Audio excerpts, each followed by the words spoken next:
Hello, friends, and welcome back to Stories About Entitled People. Our first story of 4 will be about Karen, who wanted to fire her coworker. Let's see if she made it. But before we begin, don't forget to subscribe to our channel if you're new here and turn on notifications so you don't miss a new video every single day. And our first story. My supervisor got fired to save his job. I ruined his life forever. This was like 10 years ago. I worked at a place with my friend. He got me the job. Our supervisor was this short little D-bag. His cousin was all of our bosses. Well, my supervisor wasn't very good, but our department was small, just me, my friend, and Captain D-Nozzle. Word got around that his cousin was unsatisfied with his job performance, and she was ready to fire his butt. That's where this D-bag got petty. I worked in Florida. Florida is a right-to-work state. Basically, an employee can fire you just for fun if they want to, especially if you're on your 90-day probation. I was literally on day 89 of 90. This mother effer fires me. He knew full well that his cousin wasn't going to immediately fire him and leave the department with just one employee working by himself. His reason for firing me? It's just not working out. I told him that's bullcrap, and this isn't a relationship. I wanted a real reason for being fired. He wouldn't give me one. So whatever, I got fired. End of story, right? Wrong. I knew he was sleeping with a woman in the main office, a woman who'd had a hysterectomy. Why'd she have a hysterectomy? Oh, just because she had HPV. This effing D had a wife and 2 kids, and he was effing a chick with HPV. According to him, it was cool because guys can't get HPV. I told him guys could get it and pass it on to others. We just don't show symptoms. Anyway, I still had him on my MySpace as a friend. I'm telling you, this was 10 years ago. I did a little snooping and found his wife's MySpace page, sent her a beautifully written letter explaining how her husband was a D and he was effing another woman at work, and that she should probably get checked for HPV. I knew she would be like, WTF is this? Show him. And he would simply say I was a disgruntled ex-employee trying to F his family life up. I explained that scenario out to her and pled with her that even if she thought I was full of crap, that she deserved to get tested and make sure she wasn't infected. I never heard from her or Captain D-Bag again. Fast forward a few months into the future, my friend said he got fired. He was going to get fired anyway. Firing me just bought him a couple months' time. Fast forward a few years after that, my friend said he ran into him. His wife had left him, took the kids, and moved out of state. He doesn't see the kids. He lives in a crappy studio apartment. My friend told me he seemed miserable, and this made me so happy. Seemed his wife got the message and most likely got tested. Good for her. And our next story. Don't fire people who don't work for you. I'd taken over running a small development team of 9 for a relatively big company. We were there for basic, quick little bits of software that wouldn't make sense to outsource. Web apps that quiz employees on policy, fancy interactive projects to show off at conferences, or just an extra pretty PowerPoint, etc. The guy I took over from ran the team like we lived in the 1980s. So I brought us into the modern age, and surprise, surprise, within a few weeks our team was finishing projects left and right and center. I won't go into it here, but if any tech nerds are interested on how bad it was, I'll reply in the comments. Everything was going great. My coworkers could take smoke breaks and listen to music, our internal clients were kept up to date with their projects, and my boss thought I was some kind of software prodigy as productivity had gone through the roof. Honestly, this was more indicative of how bad it was before rather than anything I did. Then comes Dick, short for Richard, of course. Now you know Dick, you probably have a Dick at your office. They've been there too long to fire and delight in slapping people in the face with their seniority, regardless of whether or not they have anything to do with you. First, he sends us a project and marks it critical. As in, everyone stop what you're doing now, this needs to be done yesterday. I politely send him a message and ask if I can move it down to medium priority, as there was little to no time limit and we had other projects to deal with. He replies, no, it needs to be done now. Get to it. I'd like to remind everyone that he's not my boss and has no authority over me or my team. So I CC my boss and the other department heads, who we had projects for at the time. Hi all, hope you're enjoying your day. Dick has asked me to work on this project for his department.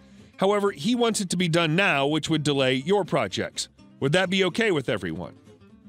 Turns out that's a no, and I downgrade his project. Now Dick starts to live up to his namesake. A week or two later, I check out our Trello task management software and notice Shia, fantastic programmer, great person, was falling a bit behind. I go to ask her what's up, and she looks like she's about to have a panic attack.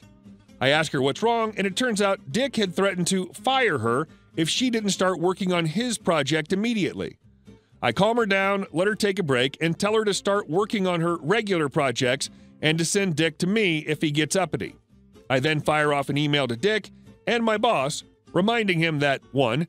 Any threats of termination need to go through me and HR first. 2.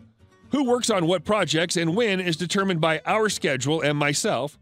3. If a project's deadline is moved up, I should be informed directly, not via my team. Turns out Dick is infamous for making threats like this, but because nobody took them seriously, I was the first to remind him he had no authority over other departments. I didn't find out until later, but apparently he had a meltdown at the boss about how incredibly disrespectful I was. He tried to file a formal complaint, but it was rejected because doing my job properly isn't actually a problem. Who knew?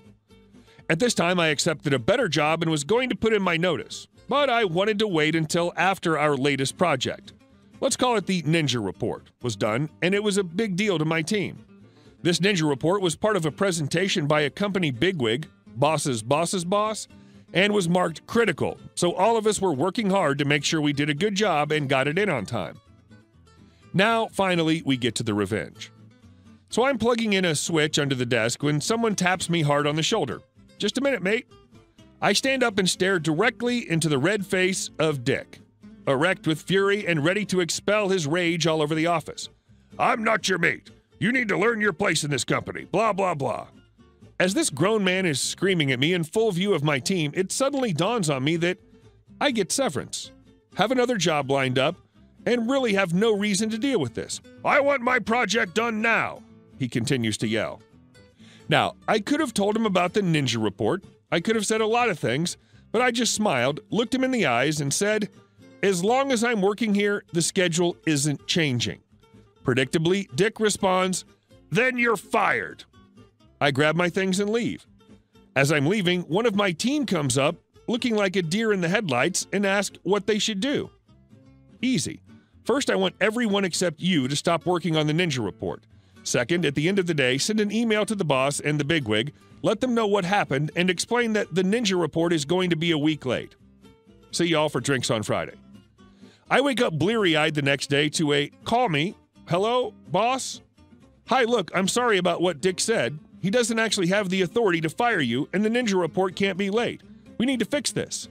Me: "Oh, I'm sorry, I've actually accepted another job. But don't worry, I figured this had happened. I asked one of my team to work on it privately. If they start working on the Ninja Report again, should be able to get it done on time. My boss tries to get me to come back, but I make it clear that wasn't going to happen. Recommended one of my team to take my job and thanked him for the opportunity. He's pretty cool about it, confirms I'll be getting severance, and tells me he can use me as a reference. Friday drinks roll around, and we have a lot to celebrate. The Ninja Report was done on time, and given everything that happened, it made my team look great. I got a new job, teammate got a promotion, and the bigwig was really eager to learn why his subordinate's subordinate fired the lead of the team he picked himself and nearly tanked the project. I'm proud to report that the office is now 100% Dick-free. He's fired. Nice revenge. Well done. Thank you for not littering this story with 20 sets of initials to represent the people involved. And our last story. Steal my petrol?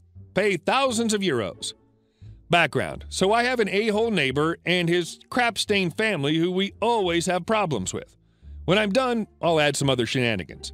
This included flinging trash onto our side, putting his dog on our side so it would poop there, and at one point stealing our petrol from our outdoor tank.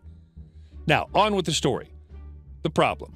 So 2 years ago, in April or May, we noticed that the petrol in the tank was going down very quickly, even though the amount we used was very little. After a bit of investigating, we found a pipe had been installed that led to his side of the land.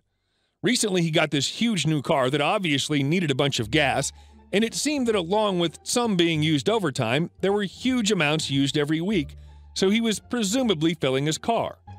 To stop him, my dad hatched a plan. Keep in mind, we couldn't call the cops on him as they would do nothing because his nephew is a policeman and we live in Greece, so family ties and stuff. Planning. Since this was during the summer, we waited until he went on holiday. He was quite rich, and then disconnected our house from the pipes so there would be no chance of him suspecting anything. We kept the charade up until he came back and went back to using our petrol. We noticed a pattern to when he used our petrol to fill his car, I think every 4 to 5 days, and we used this to our advantage. The revenge. The day before he filled up, we topped it up with soap water and mixed it around in order to make it petrol-colored, with any petrol left over, and we removed just enough for it to have the same color. For those of you who don't know, water in the gas tank is a no-no, and it causes lots of damage that's very expensive. So this completely destroyed his gas tank, and the damage was so great it was cheaper to sell his car. Now at that time it was summer, so we didn't need gas to heat up water, due to the water in his heating system, as it was plugged into our tank filled with petrol-water mixture. The metal started eroding and rusting or something, and water made it through the pipes, so it was in contact with the concrete, which made it moldy and weak. A few months later, it made it through the concrete, and a piece of the ceiling collapsed, and all the petrol water flooded in, obviously costing him a lot of money to fix, as well as the money lost with the car and the heating system. I can only assume it was in the thousands. This is the definition of a good revenge story. Good revenge and believable. Hey guys, thank you all for watching the video to the end, and I'll see you in the next one.